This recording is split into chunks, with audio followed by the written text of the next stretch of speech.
when you came back to Uganda, you started talking about corporate governance at a time when very few people understood the subject matter. In fact, if I should say in the interest of disclosure, I first heard about it from you. Oh, wow. Okay. When I was at university, similar to yours, we didn't talk about this. When I started working, I think I joined, I started working with you about 2 years into my working life. And this is where I picked up the interest. Where are we as a country now?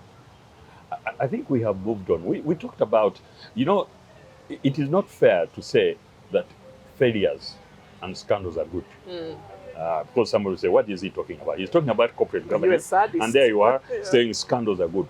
But to be honest with you, the trigger is, I mean, corporate, to be honest with you, we consultants, we probably would not be doing the job we are doing if we had not had Enron and WorldComs and all these type of things. In Uganda, it was actually the failure of banks that accelerated a lot of interest. Even before then, the privatization unit actually of the Minister of Finance was very instrumental in the establishment of the Institute of Corporate Governance.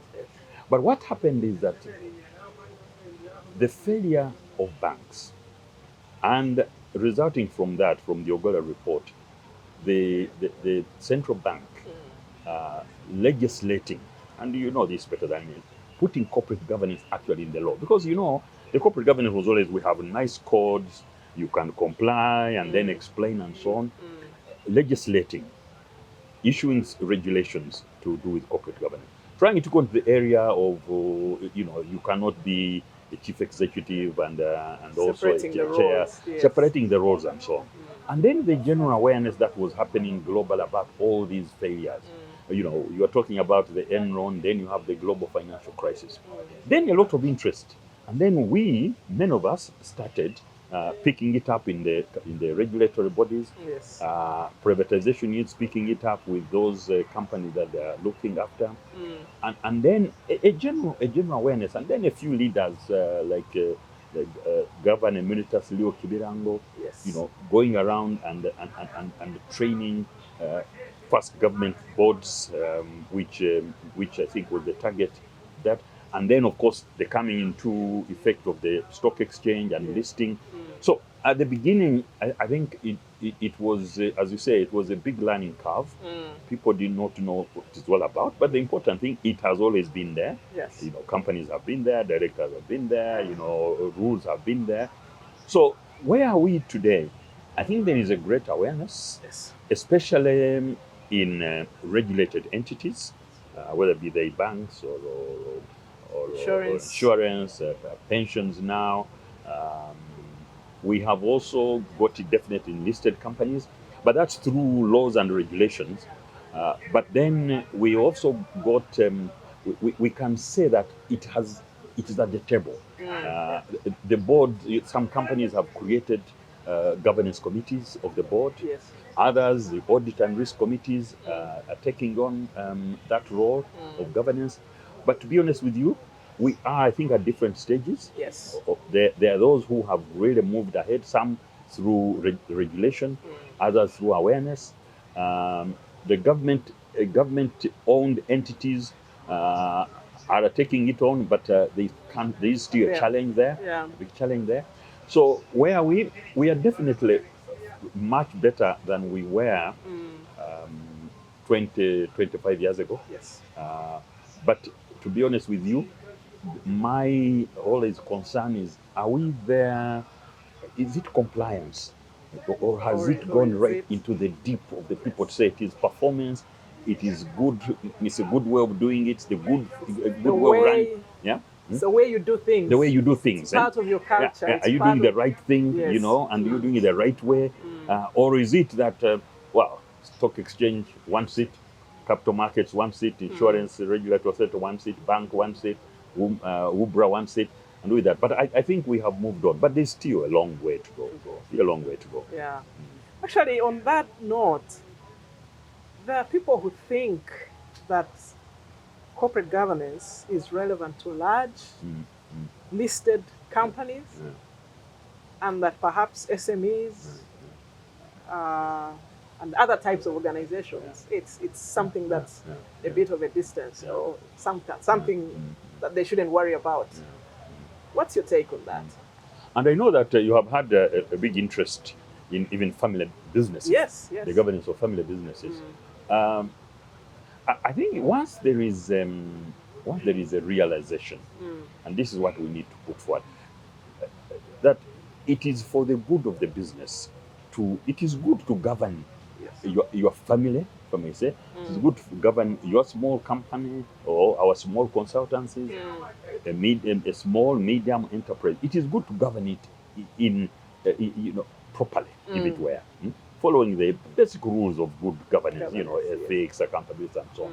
However, I think it is important, as you say, to demystify this issue of corporate governance and listed companies, banks, and so on and so forth, and make it simple. And what does it mean? Is really to say, by the way, you mentioned that I one time, many years back, I was training a council of a university that will remain nameless. It is not Makerere. And I told them about an audit committee. And they said, no, those committees are for banks. I said, no, it's not for banks. Audit and risk, everyone has a risk and so on and so forth. So I think there is a lot, you mentioned, there's a lot of work to do there. And I think you are in a position where you can do a lot of research. But you know what? It's got to be fit for purpose. Yes. You can't go to a family business and start telling them, hey, Mr. So-and-so, I see you are a chairman and also chief executive, but have you seen the corporate governance guidelines? Have you seen King 4?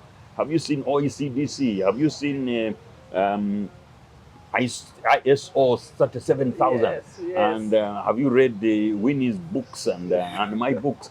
It's got to be proportionate. Absolutely. It is just to say, look, wouldn't it be a good idea if, say, you brought somebody who is not a member of the family into your business to sort of give you independent advice and bring in other experience? Actually, I think even something, before we get to that, can you have a governance system where people know what you're doing? Exactly. Because with our family businesses and SMEs, the entrepreneur has excellent ideas. They know how to spot the business opportunity. The records are here. So nobody else knows. If you needed to ask how a decision was made, he's not there to answer. It's all, so just put your house in order. Let decision making. Isn't it good? Before we get to the next step of bringing a board or something, isn't it a good practice to have a record of what they did, of the transaction? Yes. Isn't it a good practice to have somebody taking a record of your discussion? Then somebody say, these are the resolutions we made, are we following them up? What can we do? You don't need to go to Kigo for a strategy retreat, because I think a small company probably will not afford it. But can we sit down and plan and look ahead? Can we say, in even a small company, you know what happened during COVID? So how we managed to cope or we did not cope, how can we change things? That is all governance. So I think absolutely right. Let's not make it too complicated, corporate governance, but let's say that it is good governance. And then it's small by small, that will happen. And the small and medium enterprise will realize the benefit of having a board, maybe if necessary having a committee, if necessary getting some few independent directors in. Of course, it can be expensive, directors, but get somebody in, get somebody to advise. If it is not full time, there's the concept of rent a board. I don't know whether you have become familiar with it. I think it works somewhere in South Africa. In some jurisdictions, it works. But you know what? I also think that if you talk to business owners, they have people they consult. Exactly. They are not in the business. They are probably, they've done this for a long time, but you say, I'm struggling with this issue, or can you help me understand this issue?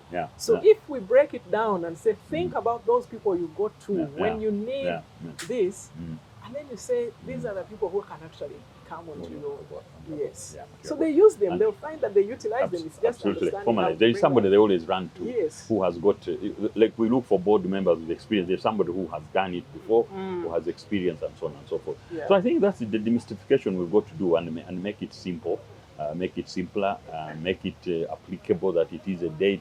it affects the business. It is good for business, but definitely proportionate.